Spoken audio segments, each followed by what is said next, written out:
Most people don't feel poor, they feel tired. They work more, earn more, yet somehow live worse. That isn't personal failure. It's how modern economies are designed. To understand this gap, we need to look at how wages and the cost of living became disconnected across different economic systems. Wages versus cost of living measures the gap between earnings and daily expenses. People earn locally, but prices rise globally, creating hidden tension beneath apparent economic growth. Housing, energy, food, and services respond faster to global supply chains, capital flows, and currency pressure than salaries adjust. Families feel strained despite steady employment. Economic growth can continue while households lose purchasing power. Rent, groceries, transport, and daily costs climb, slowly eroding stability and causing silent financial stress. Governments track GDP and employment, but citizens measure life through affordability. Rising costs without corresponding wage increases widen the gap, creating frustration and slow systemic pressure. Inflation, asset appreciation, and productivity gains often bypass workers. Paychecks lag behind essentials. Stress accumulates quietly, affecting families across cities and countries simultaneously. This is structural, not personal failure.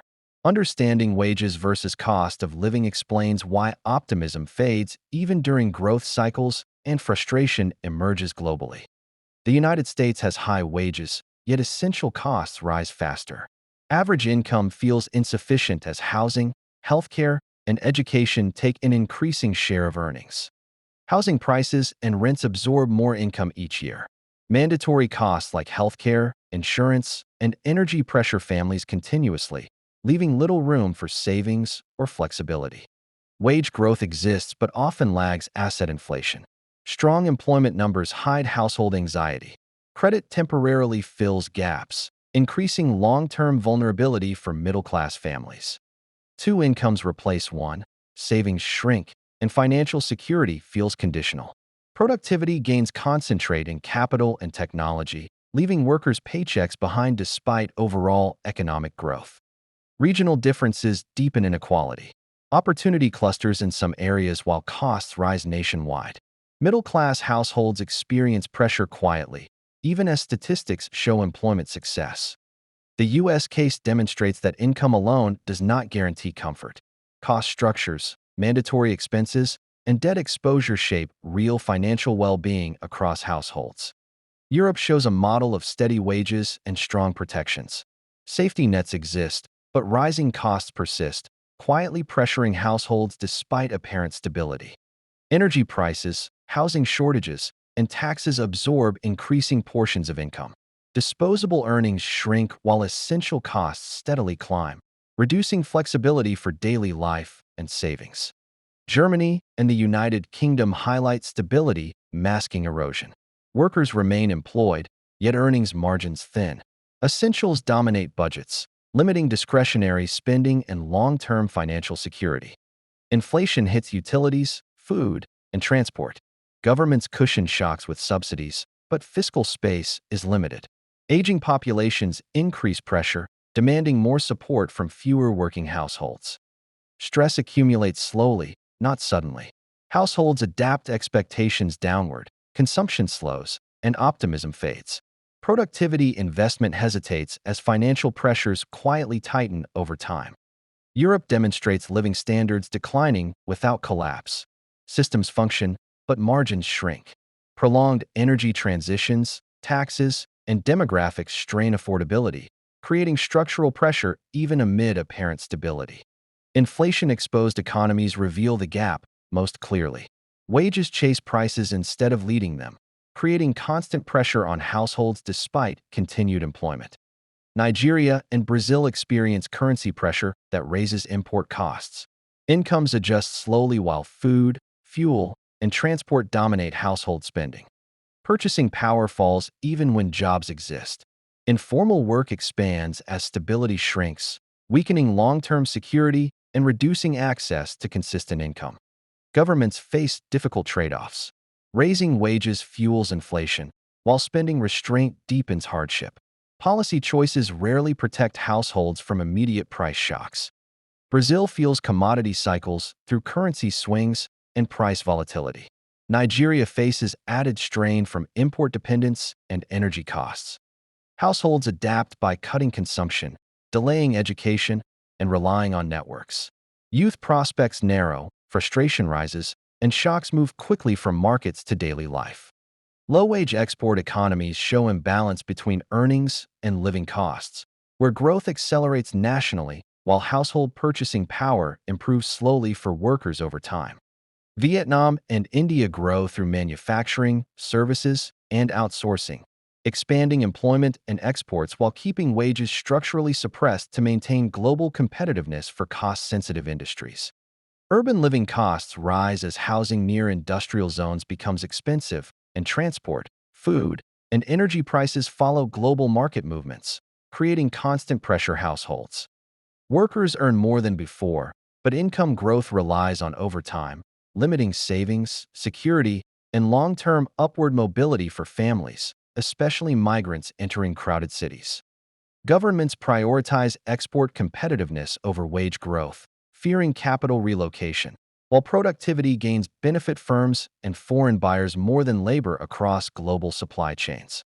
These systems generate momentum without comfort, improving national indicators while constraining household stability, expectations, and mobility within rapidly growing economies facing rising costs, competition, pressure.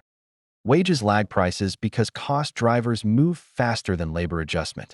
Capital, commodities, and energy reprice instantly, while household incomes take months or years to catch up. Contracts, negotiations, and policy limits slow wage growth. Globalization amplifies the gap. Companies compete internationally, but workers earn locally, leaving income behind escalating global prices. Automation boosts output without proportional hiring. Productivity gains flow to technology, ownership, and finance, not labor. Wages cannot match rising efficiency or income concentration in capital. Housing acts as an asset, inflating costs independent of pay. Inflation spreads through supply chains faster than salaries adjust, straining household budgets systematically across countries. Governments face trade-offs, raise wages and risk inflation, or restrain growth to maintain stability. Gradual approaches delay relief, forcing families to absorb shocks over time. Households rely on debt, savings depletion, or reduced consumption to cope. The gap is systemic, persistent globally, and reflects structural dynamics rather than individual or policy failure. When wages lag living costs, households delay marriage, children, and home ownership. Youth disengagement grows, informal work expands, and social pressure quietly accumulates across communities. Trust in institutions weakens.